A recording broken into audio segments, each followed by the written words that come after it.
I get up every day. I do the same thing. I go get a cup of coffee. I get back into bed, but now I'm sitting up. I got the TV on. I'm flipping back between news channels. I grab my smartphone and I start scanning the internet. And I'm checking out MMA sites and I'm going from one to the next. Okay, listen, nothing has changed this week. But every single day, I would see an article on Bas Rutten. And it had to do, if I'm saying this correctly, with the World Bare Knuckle Fighting Federation. Whole bunch of letters, but I tell you that because there's another organization called Bare Knuckle Boxing. Don't get these two confused. They were doing similar to the same thing, but they're different organizations. Bare Knuckle Boxing is still out there thriving and succeeding to put, for example, that's where Chris Lieben is getting ready to fight. That is where Paulie is going to fight Artem. These guys reportedly, great reputation, crowds are big, gaining some steam, best of luck to them. But don't confuse that with the World Bare Knuckle Boxing Federation. Two different organizations, and Bas keeps making the news. Now, I'm going to get back to that. Let me jump around. Let me tell you my experience with Bas Rutten because I am coming to you biased, and I want to disclose my bias up front. So, a number of years ago, I would put it at 2006, somewhere right in that time frame. I'm a young up-and-coming guy. I'm going to the gym every day. I'm having to borrow money for gas to get to the gym every day. That point in my life and my career. And I'm in my 20s and Bas comes in.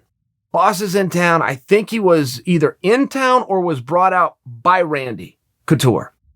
The only reason I think that is because when I get to the gym, there's Bas and Randy, and every day that Bas was in there, he only worked out with Randy. So I think that Randy must have, brought him in. At any rate, it was a big deal for me. It was exciting. That was Bas Rutten. This guy was a legend. I'm a guy that's just trying to get attention fighting down at the dog park. And when Bas had left, a meaningful time after he left, this was like right after he left, and then I went and stabbed him in the back. But sometime after he was gone, it could have even been 2 years, somewhere I end up doing some kind of an article with somebody, and I bring up Bas. And it really didn't have anything to do with him being in Portland or him being a legend or any kind of interaction I had with him. It had to do with some other card. Some card had happened. Bas fought on it. I gave the card a hard time, right? And then brought Bas in. Whatever, but I talked some trash on Bas. That's the bottom line. And I'm really not trying to get around what I said about Bas. It's about 2006. I really can't remember, but I talked some trash on Bas. Well, the entertainment era wasn't quite here yet. And when I came in with some of those more lowbrowed attacks, right to the point, pointing finger in somebody's chest, calling guys out, that was very new. And while that is the norm today, and that is even well received today, back when I started doing it, this is when we were still under the false aura of martial arts, which then fell back to a Hollywood sensation and phenomenon that martial arts were all about respect and honor and bowing to your opponent. Now, none of that is true. None of that had any historical evidence. But the only thing that the world had any idea or perception of as it pertained to martial arts is what they saw from Hollywood. And in Hollywood, you always bowed. And my father taught me, and sensei said, none of it was real. The only real thing you've ever seen in the world of martial arts is what you have seen in the cage on paper. That's real martial arts. But that phenomenon had not caught up with the reality and the knowledge that we have today. And that's very relevant to the story, because when I would go out and call out behind his back, in fairness, Bas, who I'm looking at as, hey, I'm nobody over here. I'm this little guy in the room. You're a legend. You've been world champion. You're the guy. You got DVDs and you're on covers of magazines. It's Bas Rutten. It was a way of elevating myself, right? I gave him a knock over the head, but it was only to pull myself up. I couldn't actually pull Bas down. What am I possibly going to... This is how I viewed it. What am I possibly going to say as a 20-something-year-old who's never even fought on television, who's a name that people can't even pronounce, let alone know, and are looking for on their dial. What am I going to say to take away from a legend who's got a world championship who everybody loves? So I saw it as a way of pulling myself, right? A carny trick, an old parlor trick, but I did it. Worked a little bit better than I had intended it to. Got back to Bas, okay? I then get a call from a mutual friend. Hey, just talked to Bas, talked him off the ledge. He's in Canada, and he's thinking about driving to Portland to confront you. Not really how this was supposed to go, right? It's really not how this was supposed to go. So, okay, fast forward again. A number of years later, out comes a movie called Here Comes the Boom, Kevin James. And Boston did all sorts of stuff with Kevin James, even helped to train him for martial arts, and they were personal friends. So Bas is in the movie, and now I have an opportunity to get brought out and have a little segment in the movie, right? Just a little tiny thing. But Kevin James has to make this decision, and when he gets proposed with, hey, how about we bring out Chael Sonnen and he could do that quick role, so Bas was in the room and kind of said, Chael, and whatever he said, but it was something along the, that guy kind of gave me a hard time years ago. And Kevin even stopped. He's doing, hey, do you not want me to bring him out? And Bas goes, no, bring him out. I was just commenting to you that I had my own experience with this guy, but no, I don't want to get in the way. So when I get the phone call, hey, this is what happened. When you come out here, here's the deal. The guy that calls, when you come out here, you're apologizing to Bas. Okay, that's fair. Took a shot at Bas that he didn't deserve, came from out of nowhere. I had a different mindset. Quite frankly, my mindset, my strat did work. I mean, quite frankly, it did work, right? It gained some attention, but it bothered him. He's on this project. I'm coming in for a day. I need to give him an apology. So we get out there. I don't know how to do that. What do I walk right up to, hey, Bas, here I am. And these guys told me I have to apologize to you in exchange for getting to be in this movie. Well, that makes it really insincere. And I didn't want to do that to him. It just didn't seem like the right way to do the apology. So the scenes kept going and the days kept going and the movie was coming to an end. All of a sudden, it's over. I'm done. I'm headed back to the hotel. I'm never coming back to this movie. Now, the movie had another few weeks, but my participation is over. I'm going to the hotel, to the airport, back to Portland. I got to give my apology. I got to find Bas, and I got to make this right. And I got to do this now. So we're all walking out together, and I kind of slow down until Bas catches up with me. Everybody else gets in front. I go, hey, Bas, can I talk to you for a second? So we stop, and it's just us. Everybody else keeps walking away. I say, hey, man, a number of years ago, you came out to Team Quest, and you were a total gentleman, and you left. And later, I got an interview, and you'd fought in this organization. I was given a bump to the organization. Really had nothing to do, but I said some stuff about you. And he looks at me, and I said, Bas, that was about 3 or 4 years ago, and I just can't help but notice you've never thanked me. And his eyes go like this, and he, that big Bas Rutten finger that he's famous for. And then I smile at him, and he gets it, and he goes, oh my God. And he starts laughing, and I start laughing. I go, hey man, I'm sorry about that. And then I shared with him. I said, I'm kind of in a different era than you. A little bit more of the entertainment era. I did that to get myself. I just came clean, man. I used your name to get myself some attention. And everything was cool in the gang after that. I mean, Bas and I got along so well. I don't have a birthday where he doesn't know it's my birthday and send me a message. He doesn't have a birthday where I don't send him a message. We've done interviews together. We've hung out together. We ended up working together in the World Series. I mean, it was great. For a friendship was formed, but it was formed on that. I offer you guys this backstory. I tell you that one to entertain you. I think that you'll enjoy the story, but I do come in with a little bit of a bias here. So here's what Bas has been going through. Bas was said to be the president of the World Bare Knuckle Boxing Federation. If you're wondering why I keep saying that name over and over again, because the current guys that are known as Bare Knuckle do not deserve, and there has been some confusion amongst the fans and the media, they do not deserve to have this story then placed on them just because they're doing a similar event. So I want to be really clear. Bas is said to be the president of this organization. They're coming. I mean, this is a start. Nobody knows what's happening. I'm a fan on the outside. I'm here, Bare Knuckle Boxing. That sounds like they're going to go box bare knuckle. What? Turns out they were. Turns out it was exactly as advertised, but we didn't know. I mean, it was this real starting and forming thing. You're trying to find athletes. Then you got to explain to these athletes what it is they're being asked or offered to come in and do it. Nobody knows. It's this forming thing. It's forming. Bosses as it's forming.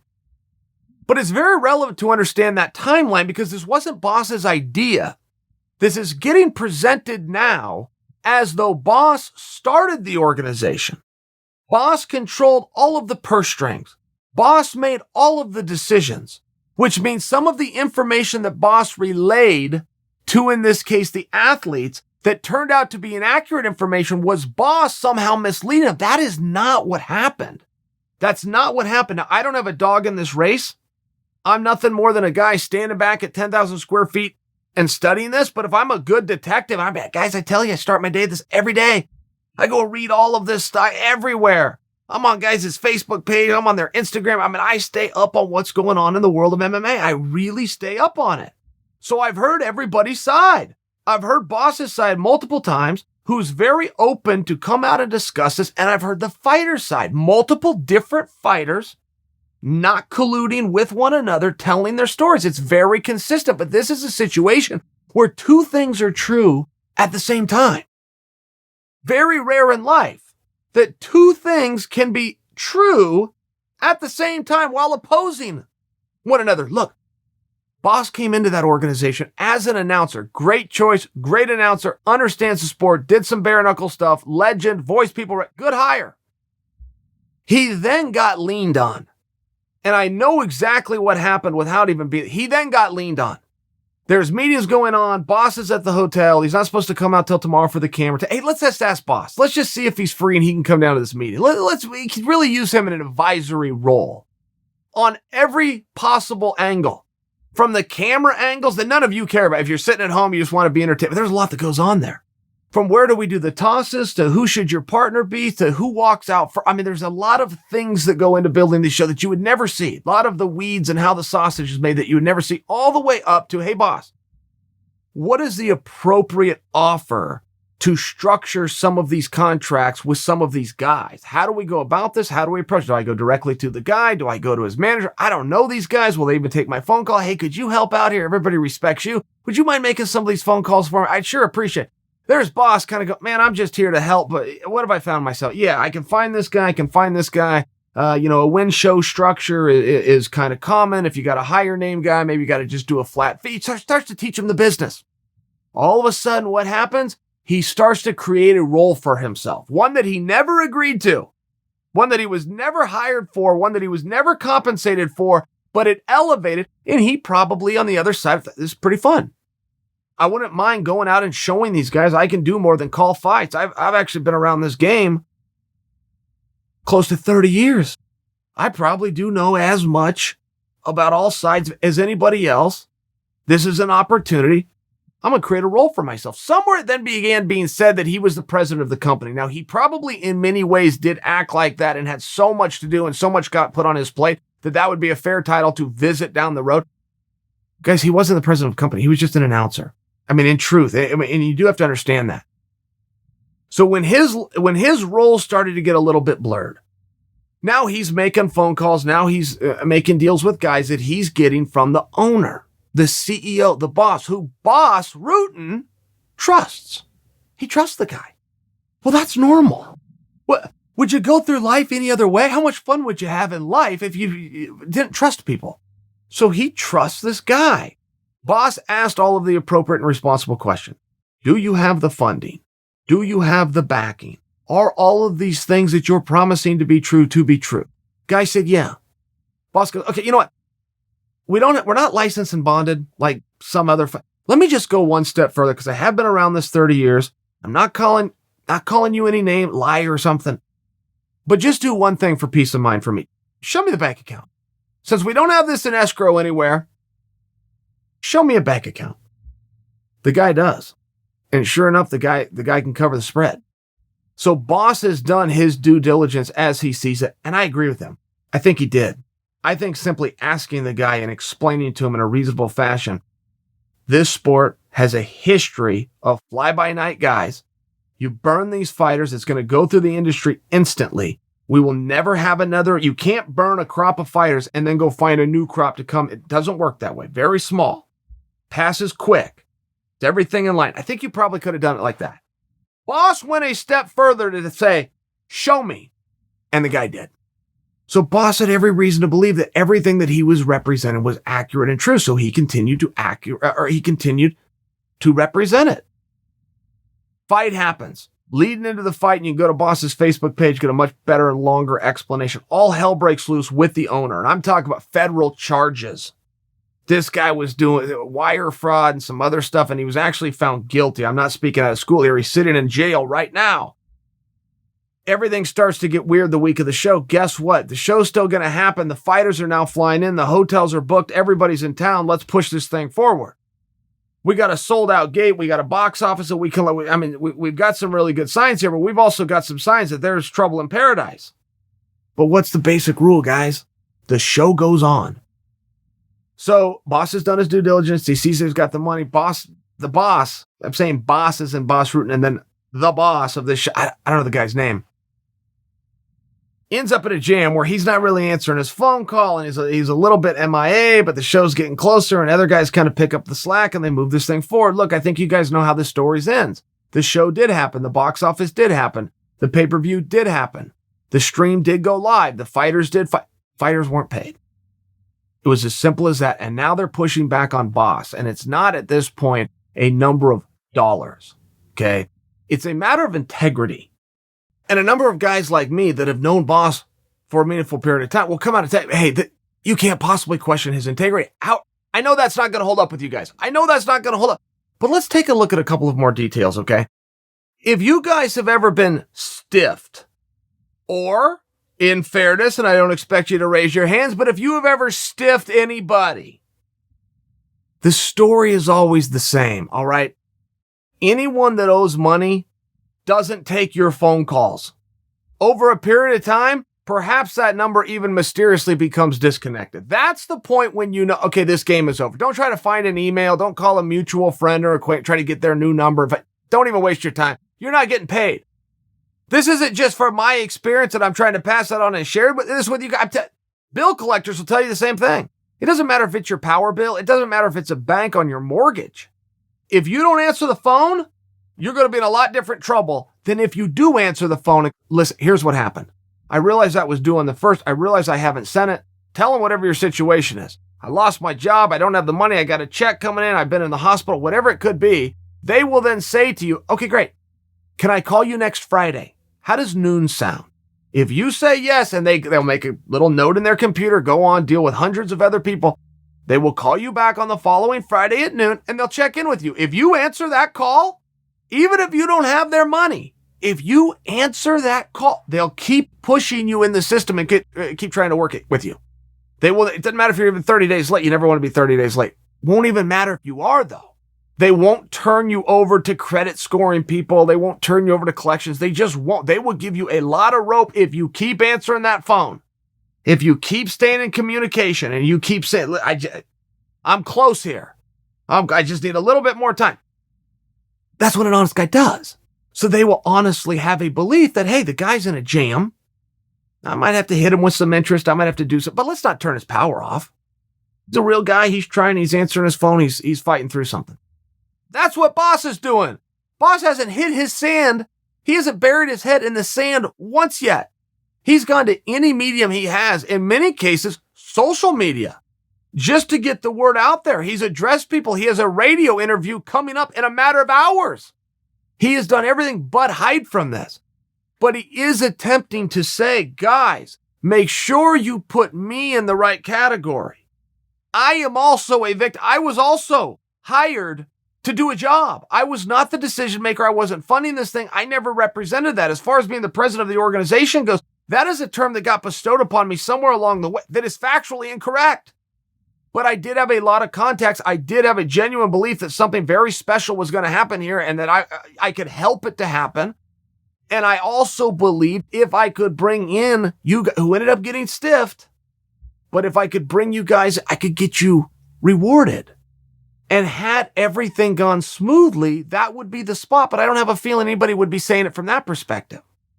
I have a feeling that nobody would be coming out now, had all of those checks cashed and go, God, what a great guy Bas Rutten is. Bas Rutten made this happen. I don't think so.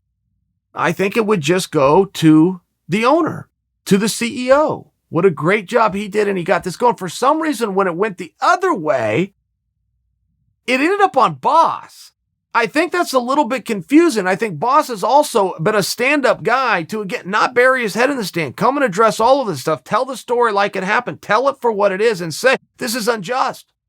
I don't like it, and I'm not happy about it. But we are working through it. The owner is currently sitting in prison. They have frozen all of his assets, all of his money and all of his funding. We are working on that. To me, when you're talking about integrity, boy, I'm not really sure there's much else that could be done. I'm really not. For Bas to continue to talk about these things, for Bas to continue to try to seek answers, for Bas to continue to try to get those funds released and put into the hands of the athletes who had contracts and had a reasonable expectation to get that, all the while knowing he has no job. There will never be another show with this promotion.